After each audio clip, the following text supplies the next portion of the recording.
So it's been a couple of weeks since I had that viral video success on the Ginger Engine. And sure enough, it all came crashing down. Many people talk about the viral successes, but they don't talk about how it makes them feel afterwards. So let's get into it. Let's give you a quick recap for anybody who hasn't tuned into the channel. I have a channel called the Ginger Engine, which is based around Thomas and Friends content. I've mentioned in previous videos that I am very proud of this channel, but it does also get me into a little bit of trouble sometimes. But then I had a viral video, which kind of blew up out of nowhere, about celebrities that have appeared in Thomas and Friends. Even at the time of the recording, the viral video side of it had not stopped. But now it has, and I can tell you that it topped off at 9,200 views. Putting this into perspective, the most popular video at the time was just shy of 4,000 views. So quite a surge in popularity.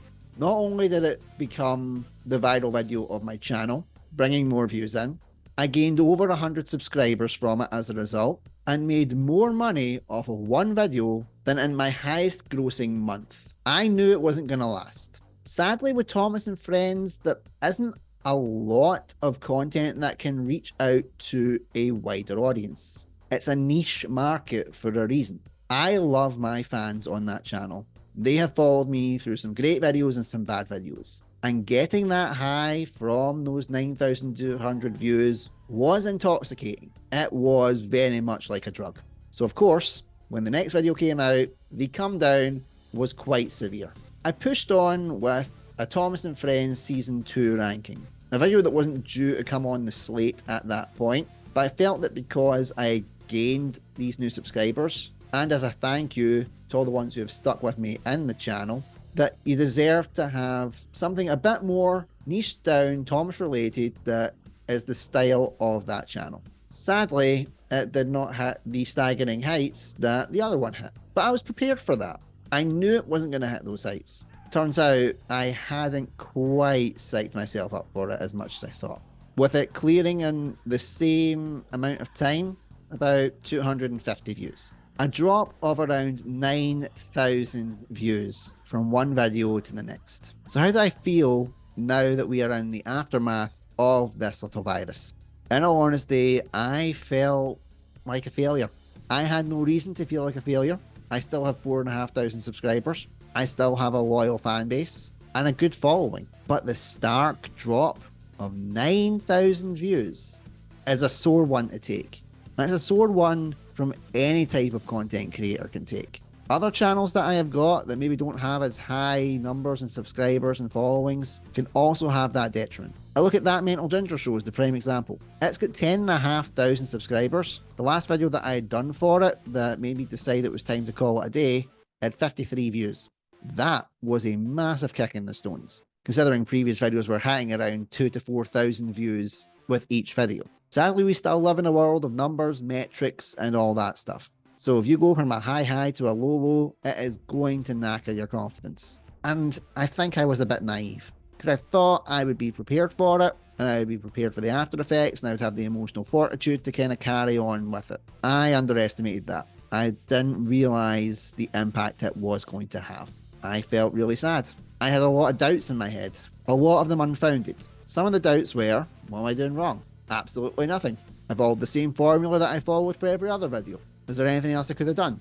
Hindsight's a wonderful thing. You keep playing on that, you are going down a rabbit hole you will not crawl out of. What was missing? The broader audience appeal. People want to know about celebrities. And they also wanted to know who was involved in Thomas and Friends that was a big name. It was a double-edged sword though. A lot of the normies looked at the video and thought, I had no idea there were so many big names involved in Thomas. Wow. But my fellow Steamies said this. What about this actor? They're a big actor and they've been involved in Thomas and Friends. All Thomas fans think every actor is a big actor that has been involved in Thomas and Friends. Granted, there were some that I missed, but I was looking for the big hit names that would drive that algorithm forward to get more traction on it. And it worked. But a lot of the fans of my channel thought I was insulting their intelligence by leaving off certain names that they consider celebrities. That's perfectly fine. I've mentioned this in Trolls videos, I've mentioned this in other videos that I have done. It's the nature of the beast to get feedback, as long as it's done in a positive way. They did it in a positive way, so I wasn't too offended by it. But it did add to those feelings of self-loathing and doubt that I didn't do a good job in the video. I watched it back and thought I didn't do a good job. A lot of people told me that I had done a good job, but I look at other videos I've done on the channel and think that they are better. This one I did put a lot of care and time into, but no different than any of the other ones.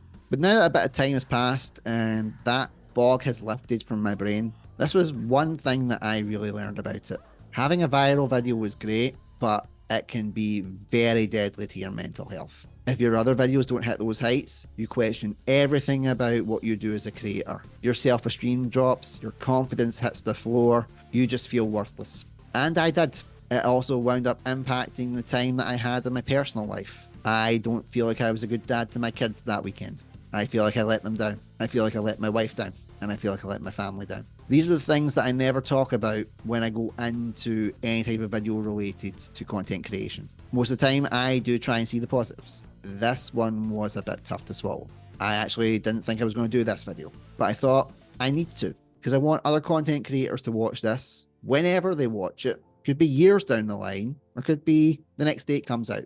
And know one thing, everything you are feeling is okay. You're entitled to your feelings. You're entitled to how you feel about everything that goes on in your content creation journey. The good, the bad, and everything in between. If you get a viral video, congratulations. Be prepared for the downside, but if you can avoid it, and you have the better mental fortitude than I did, keep on rolling with it. I have no doubt that I will do another viral video, but I can't guarantee what it's going to be and when it's going to happen. All I can do is keep creating content at the same level that I try and create every video at. Always try and be that 1% better, and maybe help others on the way if I feel comfortable to do it. Let me know in the comments what you think about this. Am I being too hard on myself? Have you watched that video? Did you watch the video after it and see a change? Why didn't you tune into the other video if that was the case? This is all stuff that will not only help me, but help fellow creators. And that's what I want. We're not alone in this. There's billions of us that create content on YouTube, and we all have the same hurdles to try and climb over. We need X amount of subscribers, we need X amount of watch time, and we need to create good content. Some are further on than us, but we're all in the same boat. Thank you to everybody for watching. Take care.